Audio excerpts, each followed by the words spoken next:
এই তুই কর, তোর কি খবর? তুই কিভাবে ঘুমাস?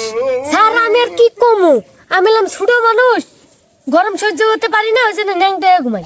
তুমি যে এইভাবে ঘুমাবা, এইভাবে দুই ঠ্যাং ফাঁক করে দিয়ে এমন করে ঘুমাবা, যখন তোমার কাছে গরম আসবে তখন দুই ঠ্যাং দিয়ে লাথি মেরে গরমকে ফেলে দিবা। সত্যি তার সহ্য হইতেছে না। এই আমাকে এমন করতেছো কে? আমি তোমাদেরকে এইসব বলছি?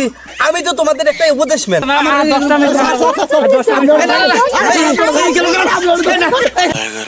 যাই হোক, তোমরা আমার কাছে যেহেতু আসছো গরম বিষয়ে কিছু পরামর্শ নেওয়ার জন্য, গরম থেকে কিভাবে উদ্ধার পাবা সেটা তোমাদেরকে আমি আজকে বলবো।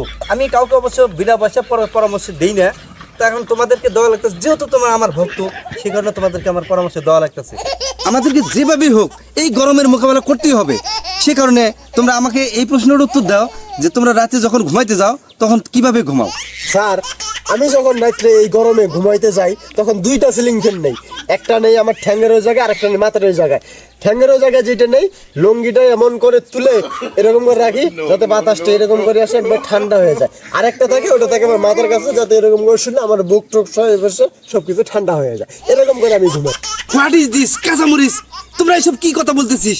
এই ছেলে, তুমি বলো, তুমি কিভাবে রাত্রে ঘুমাইতে দাও?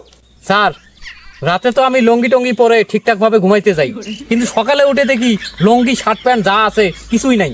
এখন ওগুলো কোথায় গেছে আমি খুঁজে পাই না। ও শিট, আমি এদেরকে নিয়ে পারছি না। It is very bad. তোমরা এসব কি করো? আমার মাথায় খেলতেছে না। এইভাবে কোনোদিন গরম মোকাবেলা করে নাকি? এই তুই কর, তোর কি খবর? তুই কিভাবে ঘুমাস? স্যার আমি আর কি কমু, আমি হলাম ছোট মানুষ, গরম সহ্য করতে পারি না, ওই জন্য ন্যাংটা ঘুমাই। এসব কি বলে রে? হ্যাঁ, তোদেরকে নিয়ে তো আমি পারতেছি না। তোরা আমার ভক্ত কিরে, আমি কি এরকম নাকি? আমার ভক্তরা এরকম মনে হইতেছে, বুঝতেছি নাকি? রাই গরম মোকাবেলা করতে হলে আমার কাছে পরামর্শ নেই আজ থেকে। এইভাবে গরম মোকাবেলা করবি। এ শোন, যখন ঘুমাইতে যাবি, তুই তোকে বলছি, যখন ঘুমাইতে যাবি তখন লুঙ্গি আছে না, লুঙ্গি এই হাঁটুর উপরে যেন না ওঠে, একদম হাঁটুর নিচে থাকতে হইব।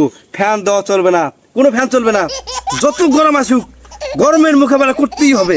আর তোমাকে বলছি, তুমি তো ছোট মানুষ, তুমি এমন করে ঘুমাবা কেন? তুমি যেভাবে ঘুমাবা, তুমি যে এইভাবে ঘুমাবা, এইভাবে দুই ঠ্যাং ফাঁক করে দিয়ে এমন করে ঘুমাবা, যখন তোমার কাছে গরম আসবে তখন দুই ঠ্যাং দিয়ে লাথি মেরে গরমকে ফেলে দিবা। তখন গরম বলবে এর কাছে আর আসা যাবে না, এর কাছে আসলে আমাকে লাথি খেতে হবে। বুঝছো? এইভাবে ঘুমাবা তুমি। আর তোমাকে বলবো, তোমাকে কি বলবো, তুমি তো লুঙ্গি মুঙ্গি ঠিকঠাক মতো পরেছো, ঘুমাইতে যাও, কিন্তু ঘুমানোর পরে ঘুম থেকে সকালবেলা উঠে যখন দেখো তোমার শরীরে কিচ্ছু নাই, তুমি একদম উদাম হয়ে থাকো। সে কারণে তোমার যাতে এইরকম কিছু না হয় সেটার ব্যবস্থা করবা। ন্যাপ তুষক জারিন তাজিম হাবি জাবি খেতা বালি যা আছে সব কিছু গায়ে দিবা। দেওয়ার পরে নিজ থেকে লুঙ্গি কই যায় যাক সেটা দেখার বিষয় না। তখন দেখবা গরম এমন কিছু বলবে, কিরে এ তো আমার থেকে বড় গরম এখানে যা বসে আছে, এখানে তো আমার যাওয়া যাবে না। তখন দেখবা যে তোমার কাছে গরম আসবেই না। এইভাবেই গরম নিয়ন্ত্রণ করতে হয়। তারপরে যদি তোমরা বলো যে গরম নিয়ন্ত্রণ আসতেছে না, গরম আঘাত করতেই আছে, সর্বশেষ একটা উপায়, সেই উপায়টা হলো যখন রাত্রিবেলা এটা যখন উপায় যখন মিলবে না, তখন দিনের বেলা তখন কি করবে জানো? যখন ভর দুপুর বেলা রোদ্রে খাঁকা থাকবে, সারাটা দুনিয়া রোদের তাপমাত্রায় ভরে যাবে, খুব কঞ্চনা গরম রোদ। এই রোদের মধ্যে তোমরা একবারে বালু আছে না, বালু, এই বালু দেখবা যে গরম তাপতাপা হয়ে আছে, বালুর উপরে বৈশা মনে হয় যে হা এমন করে থাকবা, দেখবা যে রোদে পইরা শরীর গরমে হিট এমন হিট হবে, এই হিটটা যখন তোমাদের কাছে থাকি যাবে তখন তোমরা রাত্রে ঘুমাইতে পারবা শান্তি এলে, তখন তোমাদেরকে গরম মোকাবেলা করবে না। কথা ঠিক। হ্যাঁ, ওটা তো স্যার, আপনি তো অনেক আমাকে উপদেশ দিলেন, এখন আপনারা প্র্যাকটিক্যাল যদি আমাদের না দেখান তাহলে আমরা কিভাবে গরমটা সহ্য করবো? আসেন রোদে নিয়ে যাবো। আমি উত্তর দিচ্ছি নাকি? কোনো যায় শুনু এখানে কই রোদে বসেন।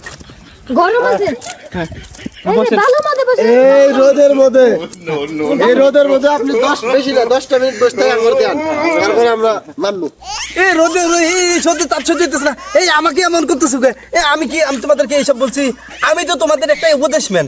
আমি কেন রোদের মধ্যে কষ্ট করবো? এই গরম আমি আমার কাছে গরম আসতে পারে না। এই গরম আমার সহ্য হয় নাকি? হ্যাঁ, আমি এলাম উপদেশম্যান। 10টা মিনিট